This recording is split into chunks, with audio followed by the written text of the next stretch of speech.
Hello everybody, my name is Rachel and welcome to another weekly wrap-up. I think I have 5 things to talk about, so no preamble, let's just get into it.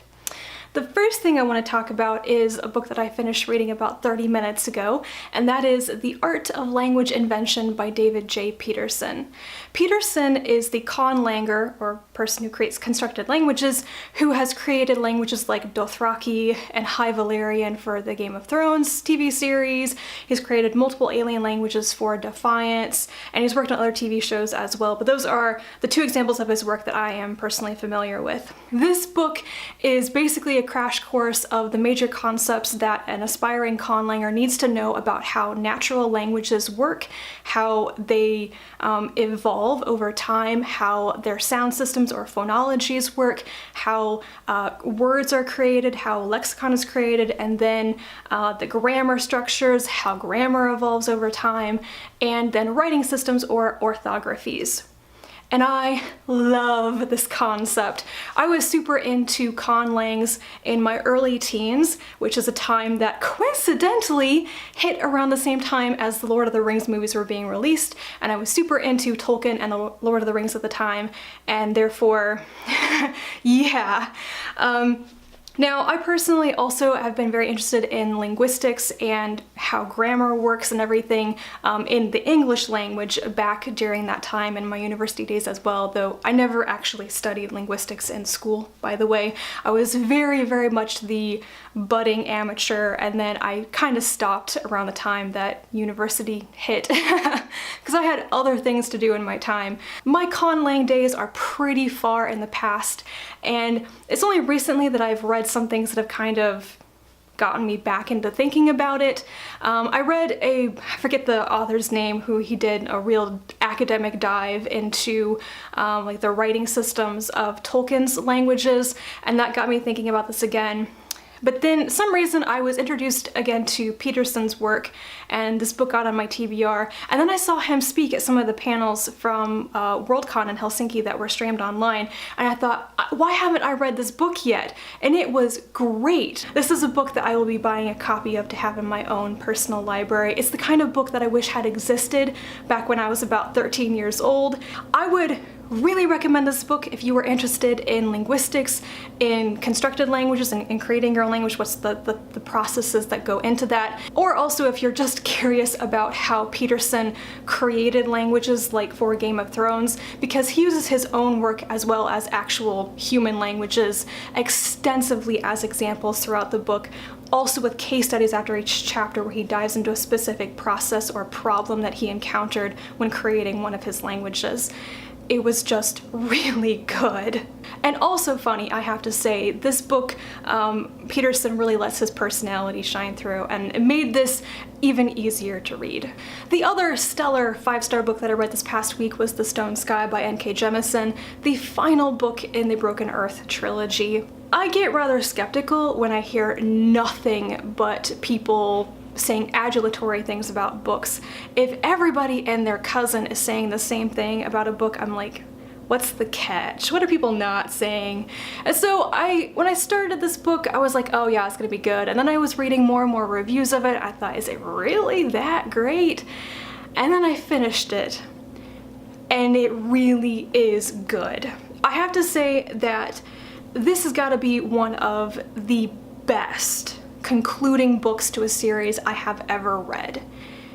It is perhaps the strongest book in the entire series, which is an achievement itself, but I feel like Jemisin did everything right in this book. She stuck the landing. She explained things. She didn't over-explain. She answered questions. And the last 30 pages of it reduced me to tears, and I wasn't expecting that. The thing I want to say about this series overall, which has been both a struggle for me, but also a really defining aspect of the books, which I've come to enjoy a lot, is the way that it's written.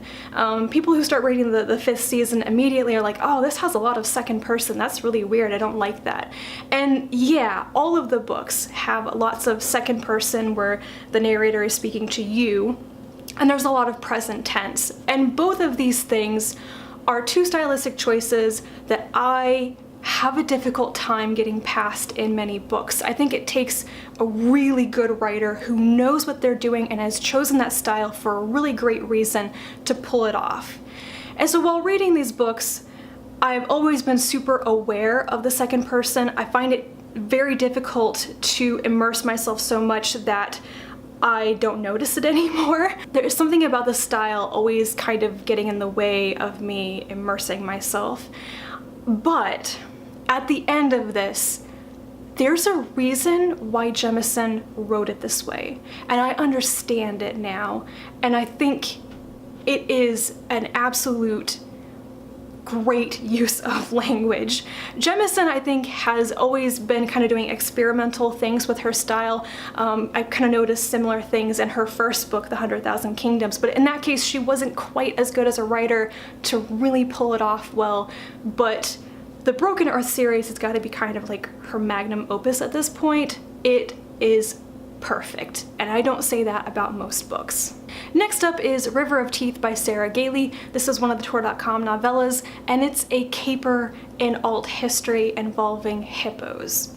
The key idea of this, let's call it a series because it's gonna be a series, I think, is that in the early 1800s, the US government decided to import hippos as a source of meat, and then they kind of become, I don't know, like horse replacements. This is an actual idea that Gailey discovered that the government considered at one point, but she kind of took the idea and then put it like 50 years back, so the story takes place in the 1800s instead. So the plot of this is that our main character, a man named Houndstooth, is asked by like a federal agency to clear out feral hippos from this area around the Mississippi, I think, called the Harriet. It's basically man-made marsh or swampland, which is a good natural habitat for hippos. Feral hippos have moved into the area, making it extremely dangerous to go there, and basically like the government wants to reclaim this land and get the feral hippos out of there. So Houndstooth puts together a plan to blow up some stuff, and he puts together a team of people to help him do this. And he wants to do it under the nose of the evil villain dude who controls the Harriet and has like a personal problem with Houndstooth, and also Houndstooth wants revenge because said villain might have had something to do with burning down his hippo ranch. It's really good. I really enjoyed all the characters. It's a very diverse cast. Houndstooth's team of people, I mean, like, the scariest, most deadly person in the group is a heavily pregnant woman, and she's terrifying. Houndstooth's love interest is like a gender-neutral person who only uses the pronoun they, which is also really interesting, and I really want to know where that relationship goes. And there are other characters as well, plus they all have hippo mounts, which were just adorable. I can't believe I just called hippos adorable, but yeah. So this was a complete fun caper, and it doesn't conclude very well. It's kind of a cliffhanger where it's like, we don't know what's gonna happen next. And it's a good thing that the second one, Taste of Marrow, is coming out in a couple of weeks, and I'm gonna be getting that as soon as possible because this was downright fun, and I want to see more of the characters, and I want to find out how their little operation is gonna end up. So yeah, one I really recommend. It's not perfect. It could have been more fleshed out in some ways, but it was fun. Next up is A Letter of Mary by Laurie R. King. This is the third book in the Russell and Holmes mystery series. I read the first two books well over a year ago in early 2016, I think, and I really enjoyed them, but I got stuck because my library had all of the books except for the third one, and it finally showed up on Overdrive, so I got it, and I'm hoping to get through the rest of the series much more quickly without having like a year's gap in between books. So A Letter of Mary was a really great place to get back into the series because the previous book, the second one, which I can't remember the name of, was not the best one. I look back on it and what I remember is that it just felt a little disjointed to me, like I didn't like certain aspects of it, but A Letter of Mary was really good. I hadn't remembered how good Laurie R. King's prose could be.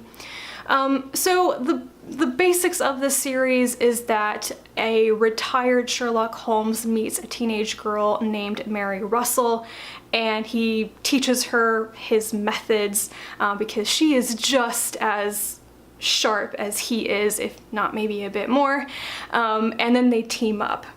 Now, the thing that is very different at this point from the first two books is that Russell and Holmes are married, which is a huge sticking point for many people because there is a huge age gap between them, like 30 years or so.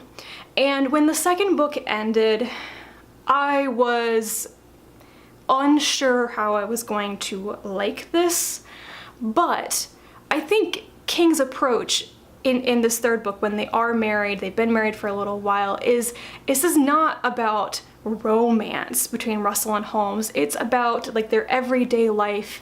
They're very workmanlike. It's not about tons of physical affection and them being so concerned for each other all the time. They work together, and I really like their relationship being portrayed that way. It basically sidesteps anything on the page that would make me feel kind of icky reading it.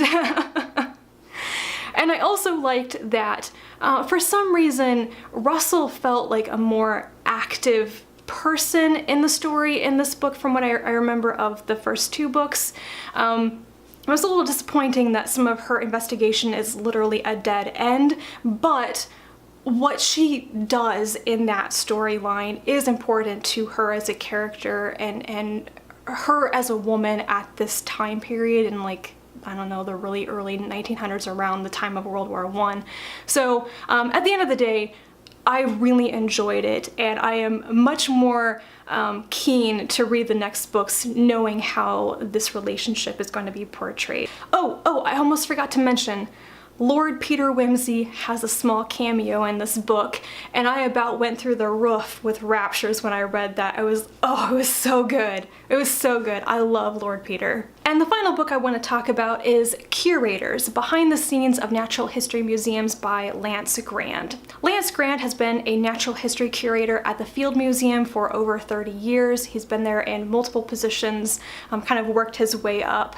And this book heavily relies on his own experience, his own career, to explain the multitude of things that a curator at a natural history museum is responsible for and is expected to do.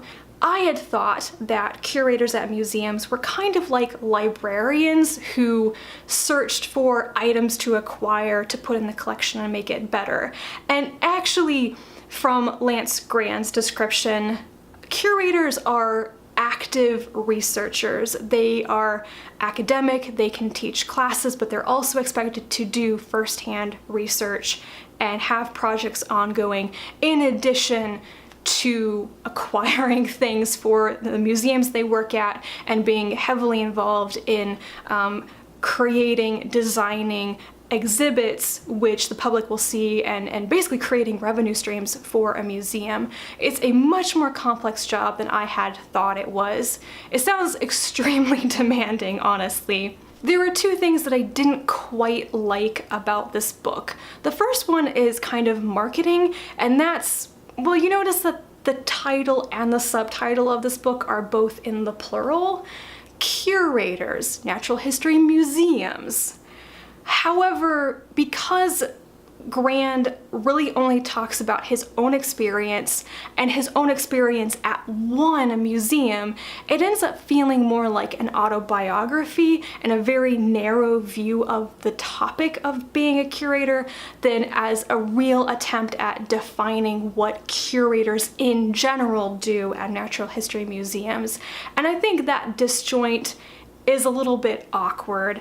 The second thing, which I think is probably more of a barrier to entry than the first, is that the prose here, Grande's writing style is incredibly dry, like life-suckingly dry. And it doesn't help make the subject matter interesting. In fact, it makes some of it read rather boring, even though the actual topics and some of the stories he relates are really interesting. the prose just doesn't help with that. I wish that it had a little bit more spark and life to it and didn't just seem like a recital of facts in some places. I thought that was kind of odd too, given how much I think that Grande must have an immense passion for what he does. It just doesn't reflect it in the way that he wrote this.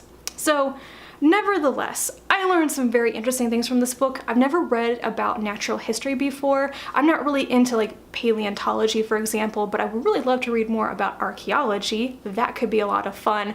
So I'll probably look for some things along those lines after reading this. And that is all for me this week. I'm not entirely sure when my next videos will be out.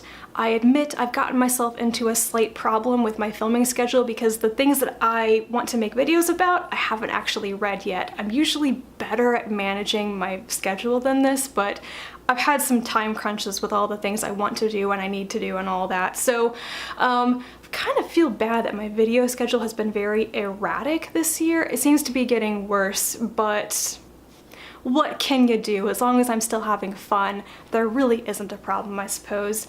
But I am looking forward to the next couple of things that I want to do. I really want to get through more of my Clark Award winners for that project. I just got in a bunch of interlibrary loans that have some of those books, so I have to read them next, and that means there will be another Clark Award batch wrap up in the nearer future. So I'm looking forward to that. Hopefully you guys are as well. And I'm gonna go off and eat some lunch now. So thank you so much for watching. If you have any things you want to share with me about the books I talked about today, please comment down below, and I will talk to you again soon. Bye.